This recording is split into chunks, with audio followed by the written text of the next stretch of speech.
Hello everybody, it's Dylan here from Health in Balance. Today, we are going to be talking about all the things you need to know about improving your balance.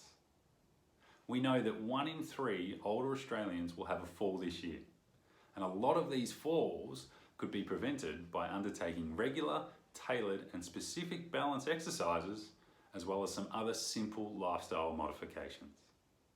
What we now know through the latest research is that targeted and personalised falls prevention programs are much more effective at improving balance versus generalised exercise programs. So, how do we know what areas of our balance need improving? And how can we individualise these falls prevention programs? Well, there are different tests that we can perform to isolate and assess the different aspects of balance and determine which areas need improving and by what mechanism we can use physical activity or lifestyle modifications to assist in improving our balance. So, now let's discuss some of the mechanisms in which balance training can help you, so much so that it could reduce your falls risk by about 23%.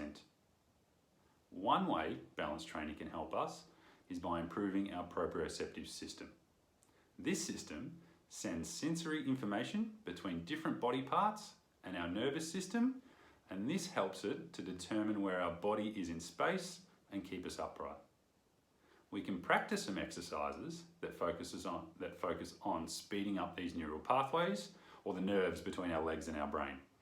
A couple of ways we can do this is by standing or walking with our feet in different positions, such as one foot in front of the other, or maybe standing on something unstable, such as a piece of foam or a pillow or a balance disc. Another way that regular balance training can help is by improving our musculoskeletal system, specifically our muscle mass or size, our muscle strength, and our power. So undertaking some regular resistance training for these muscles in our legs and our trunk is a great way and an easy way to improve our balance. And if our vestibular system is compromised, or the system that provides sensory information from the inner ear about head position, spatial orientation and motion, if that's compromised, then we are more likely to lose our balance and fall. Luckily, there are specific exercises we can do to help improve the function of our vestibular system. The way we walk, or our gait, also plays a role in our stability and our ability to stay balanced. Changes to our gait can occur over time for a variety of reasons, such as age, previous injury, and even some neurological conditions. Luckily, there are some exercises that focus on improving the efficiency of the way we walk, and we call these exercises gait retraining exercises. Examples of these exercises include things like walking over hurdles, walking around cones, or focusing on foot position while we walk. Another way we can improve our balance is through dual tasking. Exercises that practice our ability to dual task are another way that we can use specific exercises to help improve our balance.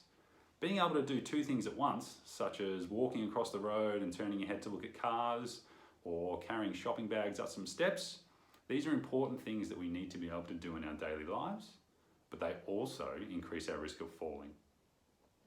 We can practice these same tasks in a safe and controlled environment, and this can be an effective way to improve our ability to dual task and therefore balance. So that's some of the ways that individualised and tailored exercise programs can help improve our balance. But there are also some other risk factors to having a fall or losing our balance that we can easily modify, and this can minimise our risk of injury. The first of these is wearing appropriate and safe footwear. Ensuring that you are wearing footwear that isn't going to increase your risk of falling is super important. Some examples of this are not wearing shoes that are old and falling apart or worn out on the sole. Also ensuring that your shoelaces are tied up so you can't trip over them, and making sure that you wear appropriate footwear for the task at hand, such as not wearing slippers when you're walking on a slippery, cold kitchen floor, for example. It's also a very common thing for me to hear that someone was rushing when they were having a fall. Taking our time and being really mindful of our surroundings is another way we can easily reduce our falls risk and improve our ability to balance. For example, say we are taking the bins out to the street, Making sure we do this slowly and not tripping over something like the neighbour's cat is really, really important. The last simple way that we can improve our balance is to ensure our vision is not compromised. This means doing things like ensuring you're wearing your glasses when you need to, or when you get up in the middle of the night to go to the bathroom, turning the lights on so there's nothing we can fall over, and reducing our risk of falls. All of these things are really easy to modify or change in our lifestyle to ensure that we can keep our balance. So there you have it, the basics of what you need to know about improving your balance.